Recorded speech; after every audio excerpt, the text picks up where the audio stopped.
Alerj de Debate de hoje vai falar de uma ideia que está mudando a opinião de muitos cariocas. Na contramão do preconceito e da discriminação, grupos se organizam para desenvolver projetos de turismo nas favelas do Rio. Para falar sobre esse assunto, convidamos o deputado João Pedro, do Democratas, que é presidente da Comissão de Turismo da Alerj, e o empresário e professor Daniel Plá. Sejam bem-vindos ao nosso programa. Daniel, como é que surgiu a ideia de se fazer esse projeto e quais comunidades vão receber? Bem, primeiro foi aos poucos, né? A coisa começou toda 2 anos e meio atrás, quando tivemos uma reunião com o presidente da Associação de Moradores do Cantagalo e Pavãozinho para a questão do título de propriedade. Ou seja, alguns moradores de Ipanema acreditando que o título de propriedade seria uma solução para a favela e para a formalidade. Mas eu deixei claro, eu quero conhecer o morro. E aí eles deixaram eu entrar. Esse deixaram é muito simbólico, é muito forte, porque eu fui conhecendo o morro da maneira mais louca, né? Comecei com um baile funk numa sexta-feira e fui com minha máquina fotográfica. Eu sou bisneto de fotógrafos. Aí depois, já no sábado, eu já pedi para ir de novo. Mas o guia da sexta-feira era mais descolado, inclusive. Aí continuei todos os sábados, indo sem parar até hoje, né? E conhecendo os moradores, essa coisa toda. Já foram feitos vários ensaios fotográficos e a questão do turismo o tempo todo latente, e eu doido para oficializar a coisa. E agora já está oficializado no morro em si. O Dona Marta também adorou a ideia, depois que saiu no jornal, então eles ficaram encantados. Então a gente vai poder oferecer 2 rotas, né?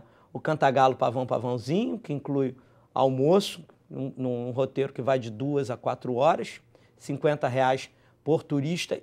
Isso é direto para os moradores, né? O projeto é totalmente autossustentável, né? No Dona Marta, a mesma situação.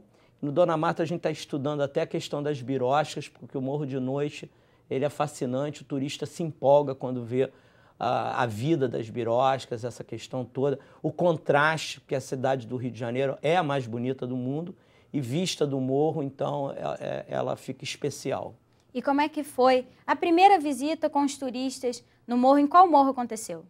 Bem, a primeira, de fato, foi no Cantagalo. Eu comecei até indo com algumas amigas minhas para testar. E no final do ano passado, eu dei um curso para um grupo de MBA da Suíça. Tinha gente do mundo inteiro, na verdade. Eram 12 pessoas da França, da Inglaterra, do Canadá, dos Estados Unidos. E eu falei, vocês querem conhecer o Brasil? Não vai ser nessa sala de aula, porque seria mais fácil eu ir para a Suíça, mais barato, e eu dar aula lá. Vocês querem entender a informalidade, a receptividade do brasileiro, essa coisa toda, né? A gente pode ir no morro. E como é que foi a reação dessas pessoas quando chegaram nessas comunidades? Bem, eles rapidamente... Bem, primeiro existe um código, né, que eu coloco até para criar assim, um certo charme, né? Porque na cabeça de todo mundo a favela é violenta, né? Então eu deixo claro para o turista como ele deve se comportar. Então, tem que vir com roupa colorida, né?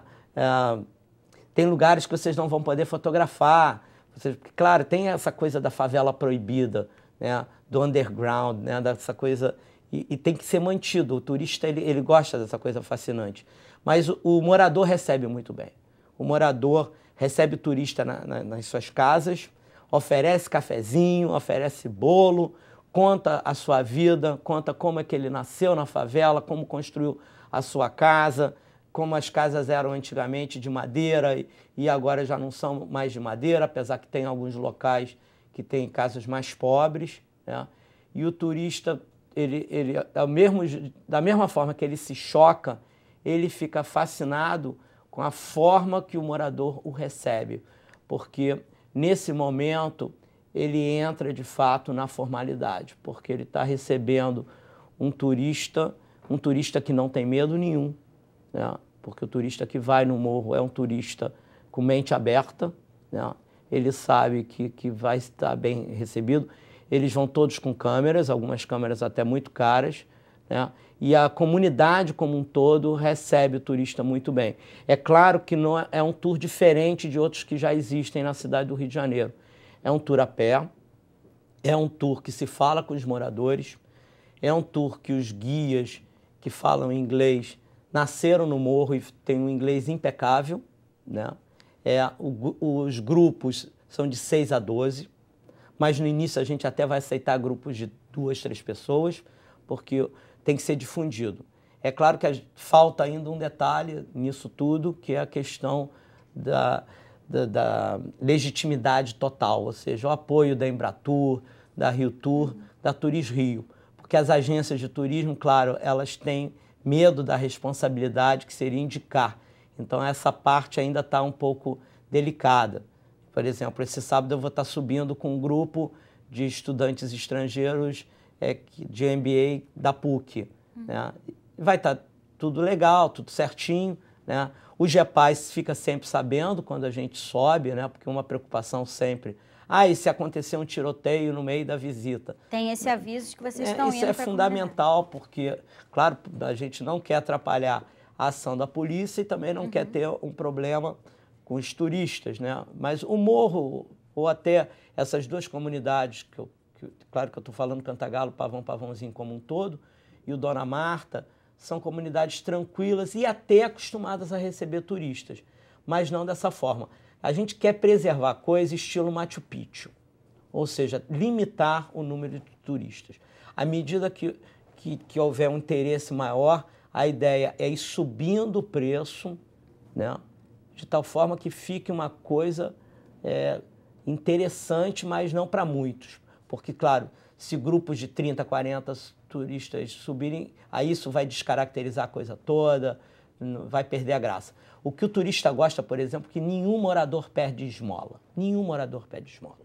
Deputado, o Daniel estava falando aqui mais cedo que existe ainda a necessidade dessa base oficial da Embratur e dos órgãos, né, públicos para dar apoio a esse projeto. O senhor é presidente da Comissão de Turismo da Alerj. Como é que a comissão pode ajudar nesse sentido? Olha, primeiro identificando todas essas iniciativas, enfim, que levam o turista a ter opções no Rio de Janeiro, que é uma questão fundamental, que a gente possa ter o produto turístico do Estado mapeado, tratado, cuidado, enfim, essa é uma iniciativa fantástica. Ninguém vem ao Rio de Janeiro ou a qualquer destino turístico para ver uma coisa semelhante ao que ele tem na sua experiência rotineira. Então, essa é uma experiência fascinante, por quê? Porque a gente consegue transportar o turista para uma realidade diferente, enfim, que tem uma mística, que tem todo um envolvimento especial, e é isso que faz o programa, enfim, turístico ser aperfeiçoado. São essas iniciativas que fazem com que a gente possa fazer realmente do Rio de Janeiro uma cidade do turismo, vocacionada para o turismo, incrementando esse produto. E aí a legalidade vem a partir primeiro da rotina com que esses passeios e esses programas vão sendo feitos. E a partir disso, criando legalidade, claro, com os órgãos de governo. A comissão tem um trabalho importante de levantar, inventariar esses destinos, esses programas, e a partir disso começar a difundir, tornar oficial para que possa ser vendido para os turistas. Tá certo. A gente precisa fazer um pequeno intervalo e a gente volta com esse tema no próximo bloco. Não saia daí.